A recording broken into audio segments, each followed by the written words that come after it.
Well, all right, everybody. Good to see you. Thank you for joining us tonight for BLAW Live. I appreciate you coming in each and every Tuesday evening. And purpose of our time together on every Tuesday night is really about encouraging and moving forward. We talk about various aspects of things that will concern us as believers and trying to really have some great dialogue, discussion, and have some special guests from time to time. So tonight we have with us a great cadre of leaders, and we're going to be talking about all flavors. And for those of you who are listening in part of this discussion, as you know, COVID-19 has taken out a lot of African Americans by the droves. We're the highest and most vulnerable people. And because of we have pre-existing conditions. And so one of the things that as a pastor, we have a discipleship model. We believe in wellness and we believe in wholeness. That's part of the gospel message that we preach and teach. That Jesus not only came to give us hope and he came to give us eternal life, but he came to give us life, and that we talk about life in all of its aspects. And so part of that is making sure that we are taking care of ourselves physically, that we're doing all we can to be as physically well as possible. And of course, dealing with this subject matter, we have to talk about things that are not making us very well. And that is dealing with tobacco, that's dealing with issues relating to smoking, advertisements that are focused on us and our young people focused on. And so we want to just talk about that tonight. So we have a wonderful guest with us tonight, and Darlene Reed is going to introduce them. She's our new director for the All Flavors program, a partnership that has been formed at our church. And she's going to introduce our special guest tonight. And so I'd like to welcome Darlene Reed, and she's going to share some valuable things with us tonight. And use the chat box. So if you can open up your chat box, there's questions I'm sure that you want to ask us, and some things that you want to ask the panel tonight. So please use the chat box. We want to hear from you, things that are really important or things on your mind. Please do that. So without further ado, I'm going to ask Darlene. You can take it away, and we'll listen to what our panelists will say to us tonight. So Darlene, are you there? I'm here. Thank you, Bishop Ward. So tonight, as Bishop Larry said, I am partnering on behalf of ALC with Health Resources in Action. You may hear us call it HRIA in short. And they are a company that is really advocating for advancing public health and really supporting medical research. And so tonight, we have first Edgar Amosi. He's a project associate with Health Resources in Action, and his passions include racial and health equity, immigration health, and substance use. Mr. Duran, that's his last name, earned a Bachelor of Arts in Sociology from the University of Massachusetts, Amherst, and a Master of Social Work with a focus on health and mental health with a concentration on the Hispanic community from Boston College. He is a training associate at the Fight All Flavors team, and he does countless work. He often supports community engagement, which is this event, and mobilization. So they've recently passed a statewide tobacco flavor ban, and so we're really excited to have him here. If you want to say hello, Edgar, and kind of tell everyone why you're so passionate about this work. Sure. Hi, everyone. Edgar Duran. I run the Metro Boston Tobacco Free Community Partnership, as well as working with the Fight All Flavors team. It's all under Health Resources in Action. I'm very passionate about this work because, well, the more I learn about it and all the things that the tobacco industry has done, there are a lot of things that I didn't know before, and it both angers me and motivates me to try to make a change. Because I do know a lot of people in my own family who use tobacco products. So growing up, I didn't think it was that big of a deal. but since coming to this job, I've learned a lot more. So that's really where my passion stems from. Great, thank you so much. And last but not least, it's our very own Lauren Ansall. She's a training associate at HRIA, and she's really passionate about child and adolescent health, substance use prevention, and racial and health equity. She earned her BS in sociology from BU and a Master of Public Health and Urban Health from Northeastern University. And so she is also a part of numerous kind of projects, her main one being a school coordinator for Project Here. It's a statewide collaboration funded by the Attorney General's Office of Massachusetts and the GE Foundation. And they really offer substance use prevention education tools to every public middle school across the state of Massachusetts. So welcome, Lauren. Can you tell us a bit about why you're so passionate about this project? Yeah, hi ALC family. It's really great to be with y'all tonight. And so, yeah, for me, as Darlene mentioned, I'm actually really passionate about adolescent and child health. I have this dream to see the next generation of young people to be healthy. And I think what I've learned, and I think Edgar will agree, in public health, there tends to be topics that are like really popular or flashy, and what folks say about tobacco is not sexy. It's not like it's not the hot topic, but if you want to see a population of people be healthy, you have to be engaged in tobacco issues, right? Tobacco causes more preventable deaths than anything else in the United States. And so as a person who wants to see young people be happy or be happy to be healthy, it feels important to be engaged in tobacco issues because it's a key component in seeing a generation of people live healthy and fulfill the calling they have for their lives. Thank you so much. And so my fellow presenter tonight is actually one of the youth from Refuge Youth. Her name is Amara Gonzalez, excuse me. And Amara, do you want to introduce yourself and where you go to school? Hi, I'm Amara. I am 16 years old and I go to Cambridge Lab. Awesome. And so I'll kind of introduce why I kind of jumped on this project. It's fun to work with a friend, but mainly in talking about or learning more about kind of tobacco, its effect on our health, but a lot of how we were targeted as African Americans. Edgar mentioned earlier, as he learns more, he gets angrier and more passionate to kind of spread the word.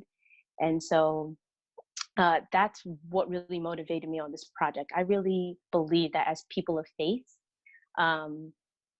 we recognize that God redeems every part of us. And so, I think we come to church and we're like, yeah, God redeemed my spirit. He gave me a new identity when I'm in Jesus, but we still have our body and our minds and our souls and our emotions. All of all of those make us us.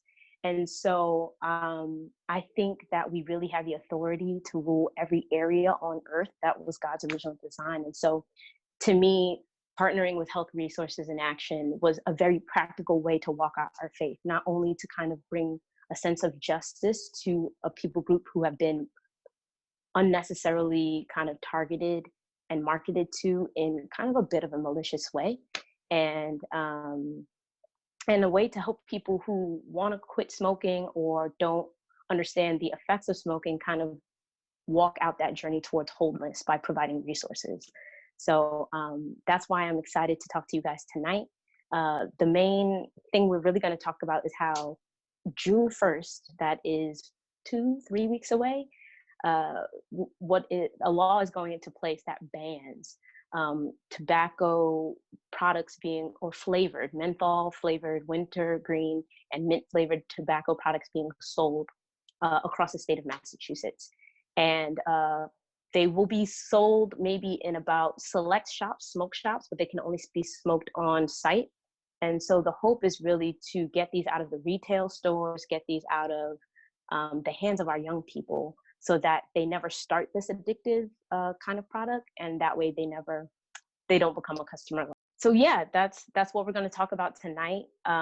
Amara is really going to take it away and give you a lot of the detail, but that's the big thing we want you to take away. There's a law going into place, so if you are a smoker, know that you won't have those products readily available. But two, if you're not a smoker, tell your friends, tell your family that they won't be able to access materials that they were able to access before. They won't be able to access it starting June 1st. But without further ado, Amar, can you tell us a bit more about tobacco products and their harm, and a bit about how we were marketed to as African Americans? Well, hi everyone. So I'm just going to start with some facts about tobacco. As my friend Lauren said, tobacco is the #1 cause of preventable death in the U.S. Approximately 49,000 African Americans died last year because of it. You can expect to die 10 years early.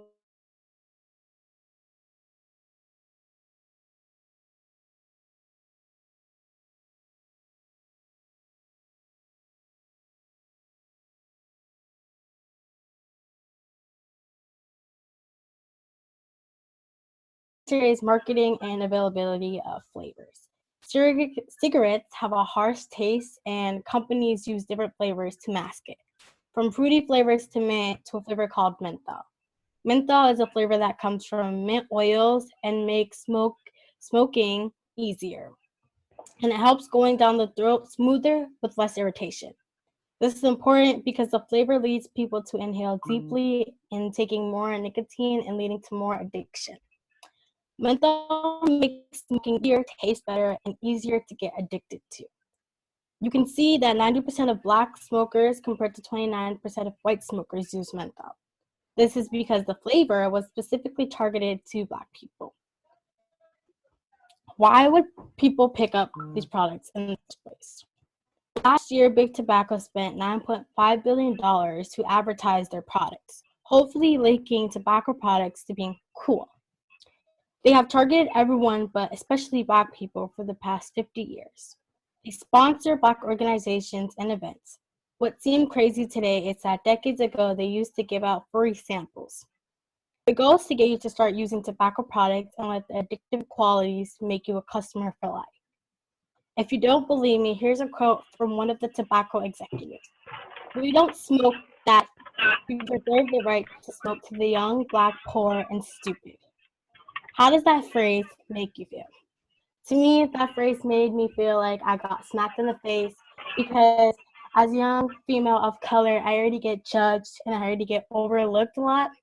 So having that quote even be a quote to me really hurts, because I know that since I get overlooked a lot, I like to try and fight the violence in our communities and really have our community get more connected, because if we're disconnected, things like this is going to keep happening. And that's the reason why I wanted to be involved in this project. I have done several talks at colleges and hotels with older people to really get them to understand my experience as a young teen and see where I'm coming from and my suggestions for the community, which I suggested potlucks. And I wanted to be a part of this to take some action, because you can't always talk about what you want to do and what you want to happen without taking some action. And I've taken action before, like doing home knitting blankets for the homeless and going to shelters and seeing like how people live throughout having hard times and having to struggle. So I feel like having this would make me even understand my community even better and have a better sense of what I can do moving forward to be able to help out my community. So that's why I really wanted to be involved in this project. So I'm gonna hand it back to Darlene.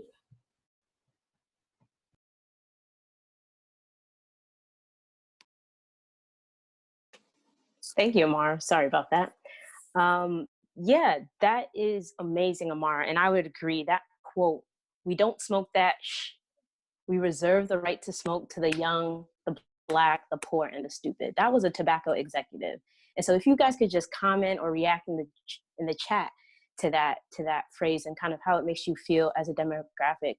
Tonya is going to load up a 2-minute video for us where it kind of shows you in a really visceral way some of the ways we've been targeted, some of the things and the deliberate ways that a company industry really tried to get Black people hooked onto their product. And when I hear that phrase, I go, really? Like, you blame us for an addictive product that you hook us on. That sounds crazy. Why would you? That's not my right.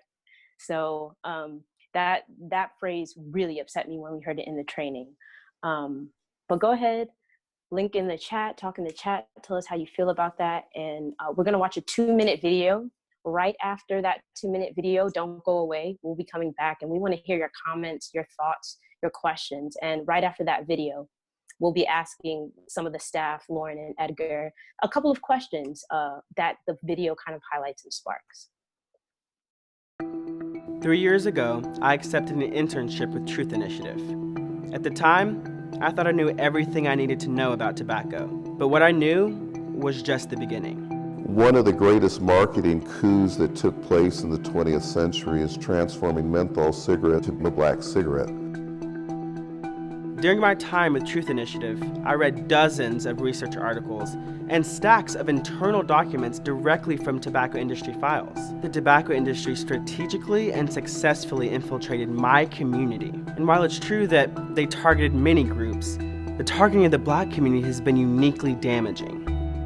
So it was good to see Black people in the ads and to see that there were Black models and that people saw that and they were very much attracted to that. It was sort of a double-edged sword. They do target everybody, but when they target us, we die disproportionately from it. We know the facts. We have the scientific knowledge that tells us that we die in larger numbers. Tobacco-related diseases are still the #1 cause of death in the African American community. 47,000 African Americans a year die as a result of tobacco-related diseases. Somewhere in the neighborhood of 90% of all African American civil, religious, political, social organizations take money from the tobacco industry. Behind the scenes, there were negotiations between the leaders of these organizations and tobacco companies. Because there's money tied to it. And money makes things happen. Because of who we are, our lives are constantly at threat. Black Lives Matter, hands up, don't shoot. I can't breathe. I think we're all answering the same question. What is the worth of a Black body in the United States of America?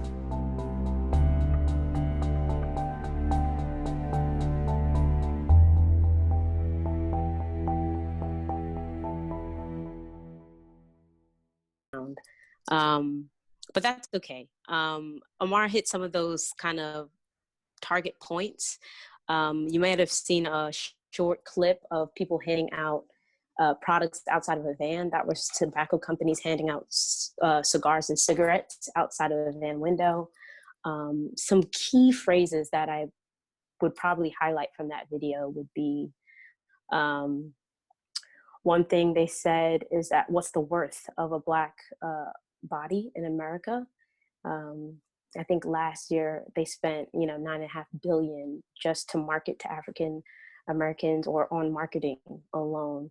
And another one is that from 1950 all the way until 2000, menthol cigarette smoking increased from below 5% to above 80%.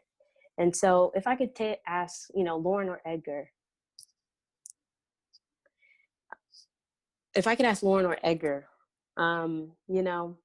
they say in the video, even though we couldn't hear it, it says tobacco targets everyone, but Black people tend to die at a disproportionate rate. Can you speak to that and help us to understand more about that? Yeah, I'll take a stab, and Edgar, feel free to jump in.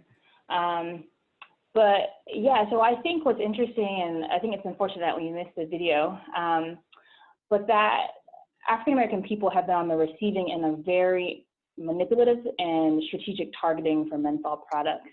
So back in the early 50s and 60s, folks who are alive then may remember seeing tobacco ads on the TV or in newspapers or on the radio, right? It wasn't until about 1971, I believe, that those ads were no longer allowed to be shown on screens or on the radio, right? But unlike other industries, the tobacco industry was the first industry to start putting African American and Black people in their advertisements. And so you started seeing Black celebrities who were promoting these products and Black athletes promoting these products. And so they were the only industry that was actually really including people of color in general, right, in advertisements to build trust with the Black community. And what they started doing particularly was marketing menthol cigarettes, right? Menthol, as Amar explained earlier, is based from mint oil.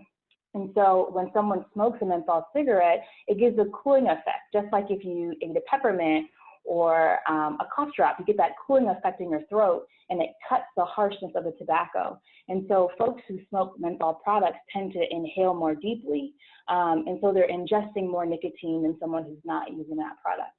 And so for decades, the tobacco industry was very strategic in marketing to Black people, right? They would do things. I was talking to an older gentleman who said, oh, I remember when they would hand out free cigarettes in Dudley Square, right? And that's when I got cigarettes for the first time as a young person, and my parents got cigarettes for the first time, and we all started smoking together, right? And so you have decades and decades and decades of this very strategic marketing and targeting of African American people. I think on the other hand, there are all these social structures and realities that affect Black people specifically. So issues of poverty, of education access, of housing, of transportation, all of those factors in public health, we call them social determinants of health, affect someone's health outcome, right? And so the combination of those two things, right?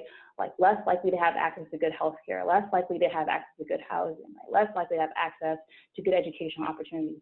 All those things in combination with very strategic targeting creates this perfect storm for African American and Black people to go on the receiving end, like to using these products, but also, right, have all these social determinants of health or that make their health outcomes statistically poorer, right? And so you see Black people dying earlier and more frequently when you compare to white people who are using the same products.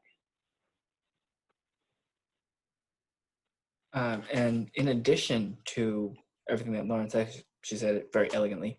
The tobacco industry also targeted politicians, historically Black organizations, and gave them funding and money because people of color, especially Black people, could not get money from other sources. So the tobacco industry saw that gap and acted as a predator would, swoop in and get endorsements and have people speak out against any type of policy that would stop a sort of menthol or tobacco related work.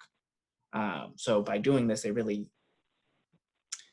video calls it a coup, but they use predatory tactics to target the Black community and flood our communities with their deadly products and get our people, our families, our children, our neighbors sick and addicted to this deadly product. Wow. The next question is, how does banning the products in stores help push against how we are targeted by their companies? So by removing the products from the stores, it actually limits people's exposure to the products, especially for youth. One of the goals of the policy is to make it so that youth who would never start smoking aren't exposed to it.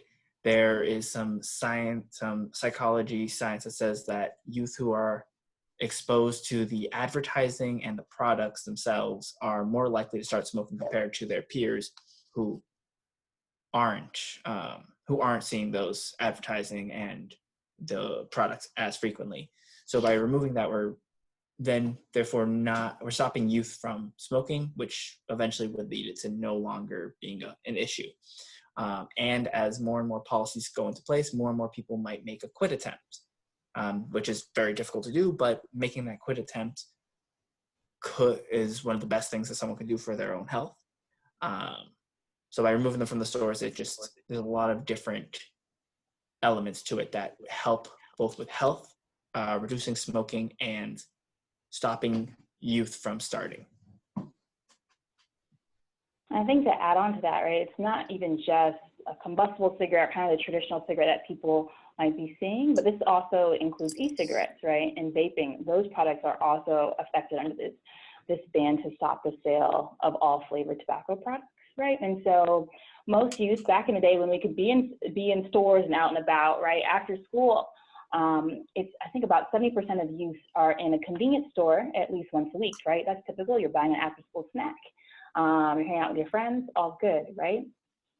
But those places tend to be places where young people are exposed to advertisements and exposed to physical products, right? And if you have been in the convenience store, you might notice, if you're an adult, that they're placed lower, right? And that's because they want to make sure, the tobacco companies tell stores they want them to meet the eye level of a young person. And so you'll normally see candy, right, at the bottom, at the register. And then as your head turns up, you also see tobacco products, right? And that's on purpose, right? So my eye goes from candy to tobacco products, and my brain is starting to make those kinds of associations. And so getting these products out of stores, right, we want to actually reduce the exposure our young people have these products, not just to traditional cigarettes, but also these new products that are really affecting young people with e-cigarettes and vaping. Awesome. Thank you so much. We have a couple of questions in the chat box, and we thank you for asking your questions. The first one says, is there a difference between vaping and is it addictive like cigarettes? Was it sold as a way to stop smoking cigarettes? Edgar, that's all you. Yeah, so tobacco and vaping industries, and I separate them because there are, I'm going to say some, I don't know for sure, but anymore because the lines have been blurred so much, but some vaping industries that aren't tied with tobacco industry money. But overall, both of them have used the exact same tactics to target youth. They've used the exact same tactics to addict youth. A lot of vaping products are actually much more addictive because a novice smoker, when they're inhaling with a cigarette, there's a harshness to it. But with vaping, the youth is going, there's not that harshness, and a youth can become much more addicted, especially if they're a novice. So both of these things are still harmful for you. The vaping products have been found to have less of some of the harmful chemicals compared to a cigarette in terms of like heavy metals, cancer-causing chemicals, but they're still there. So for someone who is not currently using a tobacco product, you're still inhaling horrible things for your body. And these are things that we know are bad for your body. And with vaping, they actually have a bunch of chemicals that we don't know what they do to the body.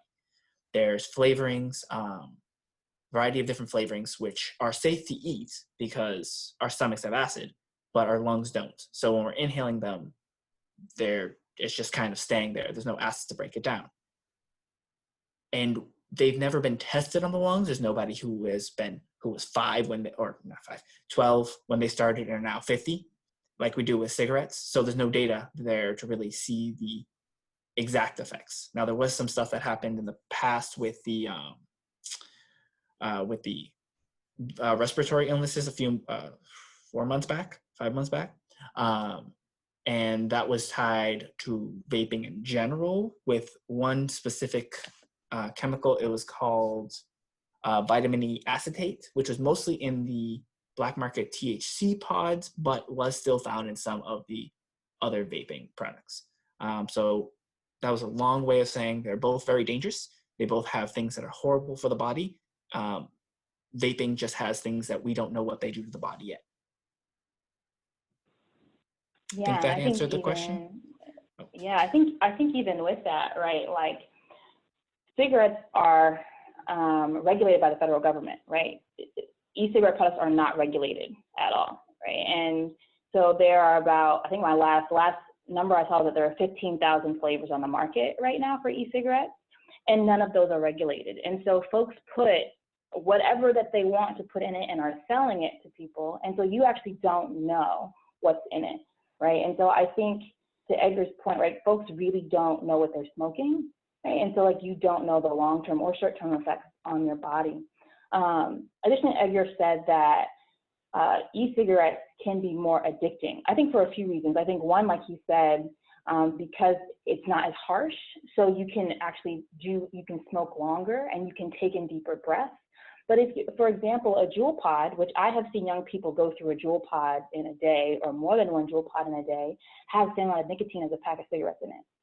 And so when I see a young person who smokes a Juul pod and can get through that Juul pod before a third or fourth period, right, that's the same amount of nicotine that a traditional smoker would have smoked potentially over the course of a day or a few days, right? And that's really detrimental to the developing brain. And so I think I am really hesitant when vaping companies say that it's supposed to be a cessation product, right? There's no research to support it being an effective cessation product. And when you have all these unknown chemicals, when you have as much nicotine or more, it's hard for me to believe it's going to be a tool to help someone quit using a product. There's one more thing that I wanted to add very quickly. Sorry. They have not gone through the FDA testing to become a cessation device, nor have they wanted to. So it's not going to be like the patch or the lozenge, which are tested and approved by the FDA, the Food and Drug Administration. The other question in the chat box was, what practical things can parents do to keep their children safe from these products? So one of the best things that you can do is actually talk to your youth, talk to your child. Tell them, have like an actual conversation talk with them, ask them what they see, what they think, get their opinion.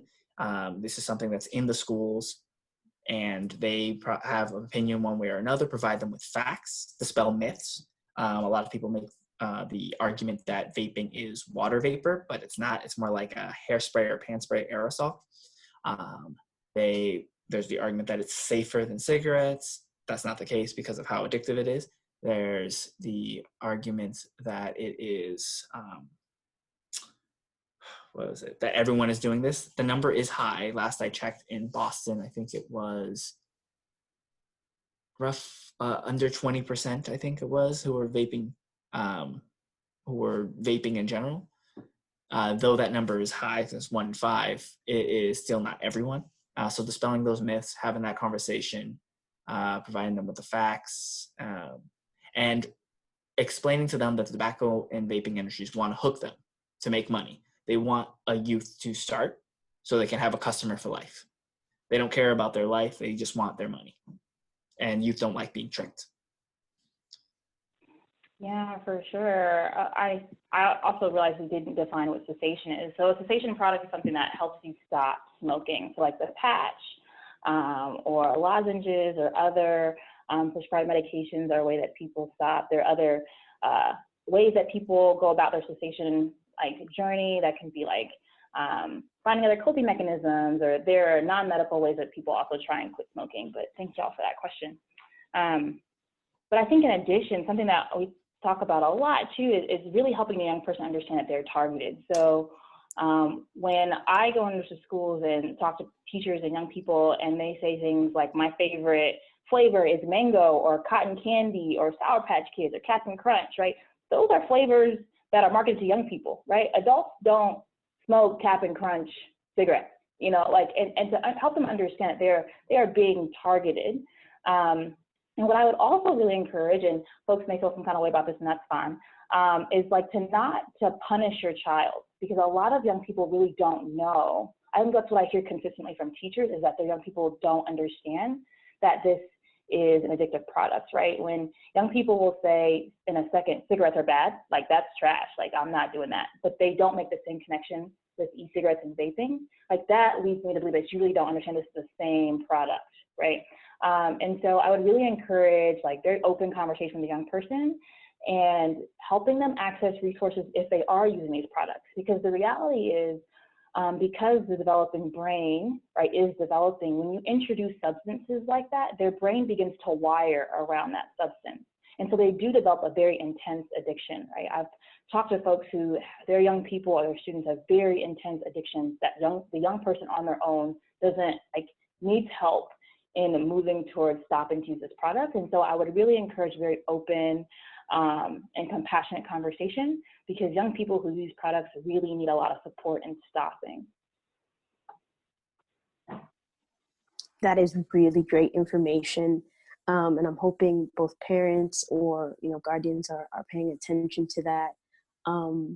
But a follow-up question, and it kind of goes with the question that was in the chat box, is, a lot of people simply believe that resisting addiction or, overcoming something is about restraint or self-control.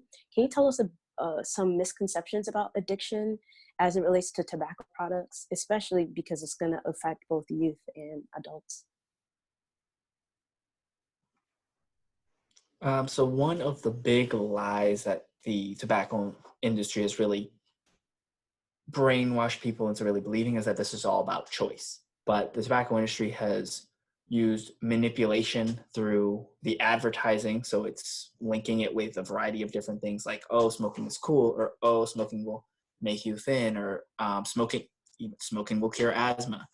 They have really smart psychologists who work on this to try to trick people into using their products. So once you start, which is usually at a young age, as Lauren pointed out, the brain is still developing. The brain doesn't stop developing until around the age of 25. For context, I'm 26, so my brain has quote unquote finished developing. And when nicotine is introduced to a developing brain, it warps the way the brain is supposed to develop.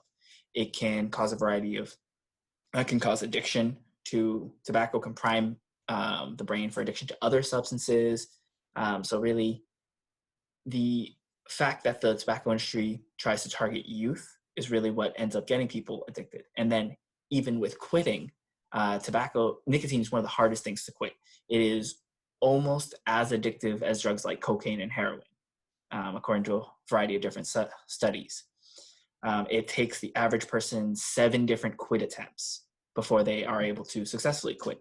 And with menthol, it's actually much harder because it has a cooling effect, so it numbs the throat.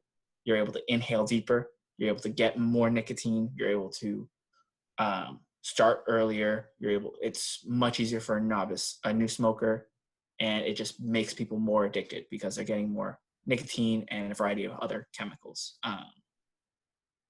So the idea of it being more about like restraint and personal choice is like one of those myths that the tobacco industry really tries to force feed people.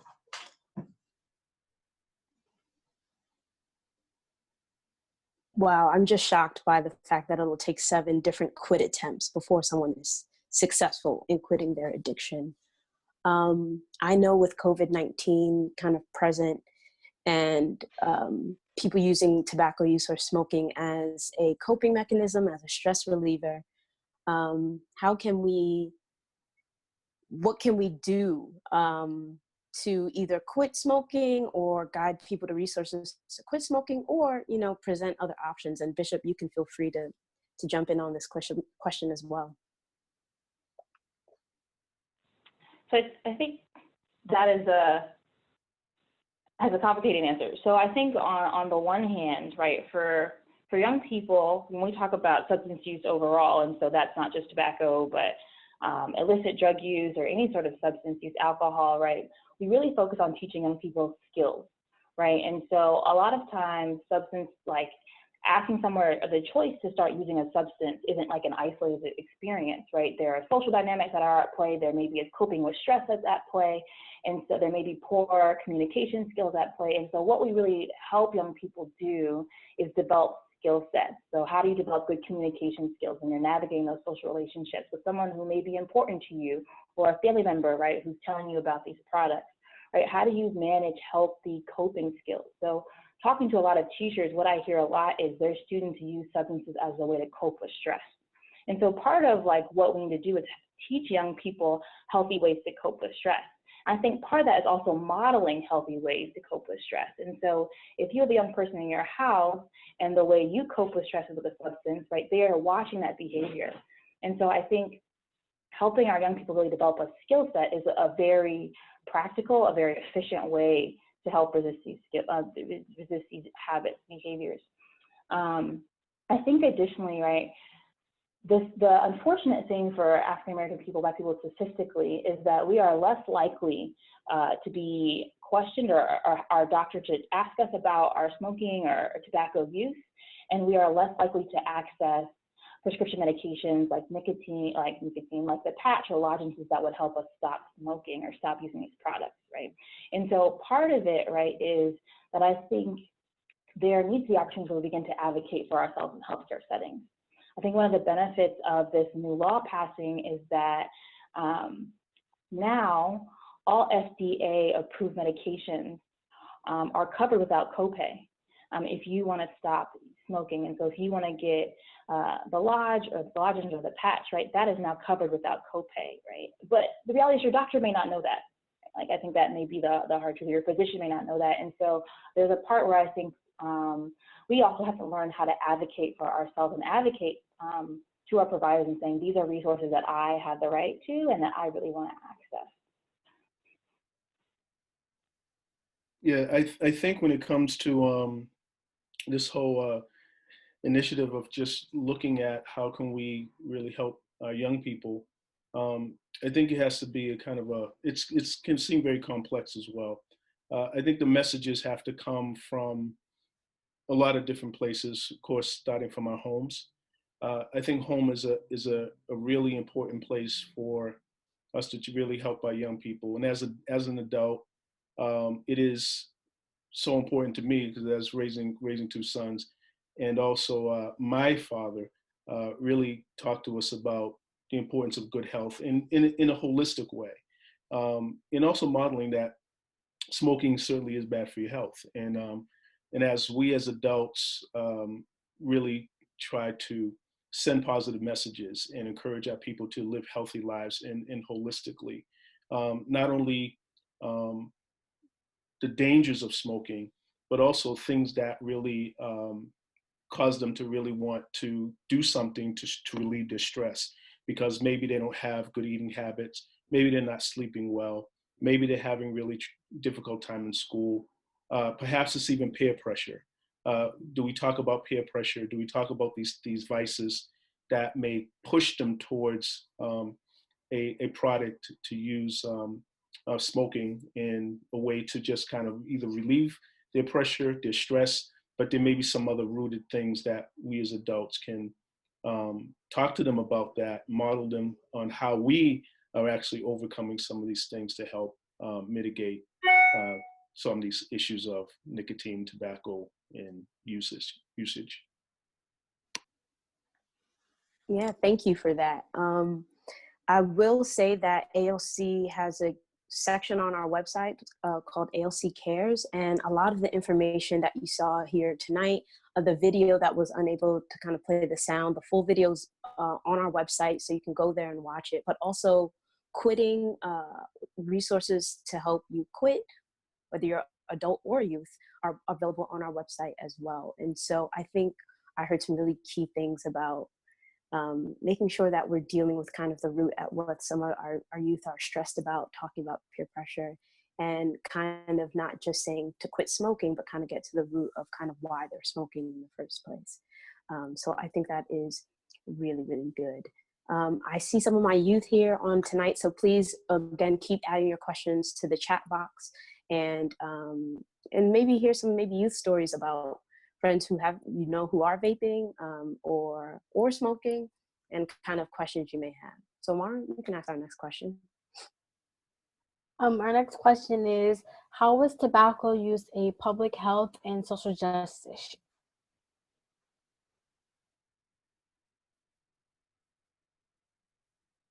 So tobacco is the number one cause of preventable death and disease in the U.S. It kills more people than car accidents, community violence. It's one of the most deadly things that we can prevent, which in public health is one of the things that we really try to focus on. We want to prevent people from getting sick and prevent people from dying. For a social justice piece, the tobacco and vaping industry have used predatory tactics to target communities of color. It's almost 9 out of 10 Black smokers smoke menthol cigarettes. Over half of youth smokers smoke menthol cigarettes. About half of Hispanic smokers smoke menthol cigarettes. About a third of LGBT smokers smoke menthol cigarettes, and roughly 30% of Asian American smokers smoke menthol cigarettes. This is compared to roughly 20 to 25% of white smokers. The tobacco and vaping industry continuously use these predatory tactics by flooding neighborhoods with these advertisements, the free samples, the lower prices in communities of color for menthol cigarettes, to get people addicted. it is evil, it is targeted, and they've hired they've got a lot of money to be able to hire people to make this their reality. They're able to hire fancy lawyers, fancy psychologists, because they want to keep people addicted to these products for as long as possible because they just care about money. While we in public health care about people's lives.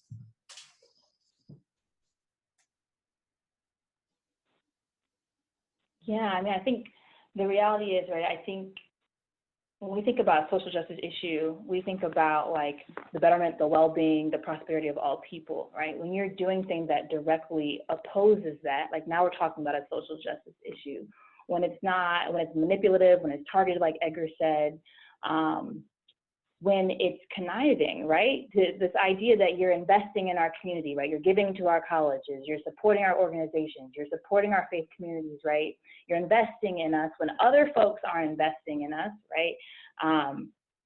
But you're doing it for profit, like you're putting a price tag on the value of our bodies, right? Like that's what we're doing. And so for us, right, it's wildly unjust, right? It's wildly disgusting. It's disturbing, right? When we do, like Edgar said, in public health, we want to see people live. We want to see people live well. We want to see people thrive. And it's hard to thrive, right, when you're sick and when you're addicted and when you're dying 10 years before you're supposed to, right? And when your family, your community is ravaged by this. So for us, like a big driver and a big reason why we're doing this project is because it is a social justice issue. It's a racial equity issue for us. We want to see these communities, Black people, LGBTQ, Latinx people, we want to see people thrive. And so for us, it's like a no-brainer in taking on a project like this. Yeah, thank you. I think when I heard, and if you go back and watch that video, when I really heard that tobacco supports, you know, or at least at some point in history supported like the NAACP, the Urban League, just all these organizations, they kind of promoted and sponsored concerts that, you know, Black people typically attend, and then their advertisements are there, or they sponsor, you know, people in Congress. It becomes kind of a heart-wrenching thing that a company that has spent so much, and they fund scholarships, right? I think they mentioned Thurgood Marshall Scholarship is funded by like Big Tobacco. You know, it becomes a dilemma of, well, can we really accept funds from people who are ultimately harming us? So thank you kind of for addressing that in your last question. I'm really excited that you all are on this call and really get to hear this information, not just how you were maliciously targeted by Big Tobacco, but some steps and some information you can take to your friends and family to really either help them quit or spread awareness, especially as we're on kind of digital technology all day, every day. Our eyes are glued to the same spaces: Facebook, YouTube, Instagram. You're being marketed to all the time. And so to understand that certain things come about, and it's been decades that, you know, certain industries kind of target people. We want to get the word out to make you aware, to make your young people aware, and arm you with good information so you can advocate for yourself and those you love. And so thank you for listening. I just have a few kind of wrap up. If Bishop doesn't have anything to say, I have kind of like a few wrap ups before we kind of end the meeting. Well, first of all, I just want to thank all of our guests tonight. Thank you, Darlene, for leading and facilitating our discussion tonight about menthol products and the dangers of tobacco products and the impact of it on our community, especially our young people. If you have any more questions again, or you would like to find out some more information, you can go to our website at alccambridge.org, and you can go to the ALC Cares tab, and you can find all that information. And also, there'll be a video that you can actually watch and just get some more information about this. We're not done talking about this very important subject. And so Darlene, before she closes up, she'll tell you the next step that we're thinking of doing. And we're inviting you to be a part of that, and just really engage, because this is so important that for our health and for our future of our young people. And as we invest and as we give them the tools, we can really save lives and really help people and families be much healthier. So thank you all for joining us. And Darlene, I'll just give you the last of that, and we'll see you then. Okay, good, Darlene. Yeah, thanks. So I just have one wrap-up question. If we forgot everything we heard tonight, Lauren and Edgar, what is one thing you want us to walk away from this event with?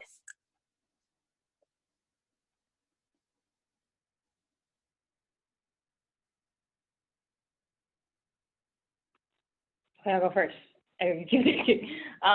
So I think if you go away with anything, like I think I'd want you to understand that this law that passed in Massachusetts, that's historic, right? There's no other state that's done this, to ban the sale or stop the sale of all flavored tobacco products.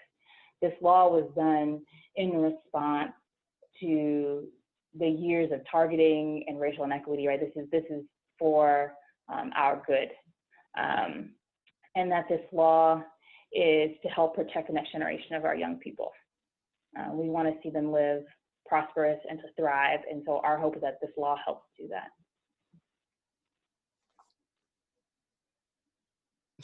There's a lot of things that I want to say, but I think the main thing that I would want to say is that the tobacco industry is racist. They don't care about anybody but themselves. They only care about their money. They lie to you, they manipulate you, and they try to get people young. It is predatory. They're racist and they're predatory. And the 15-minute video and 2-minute video, there's 2 different versions, are both great at explaining that.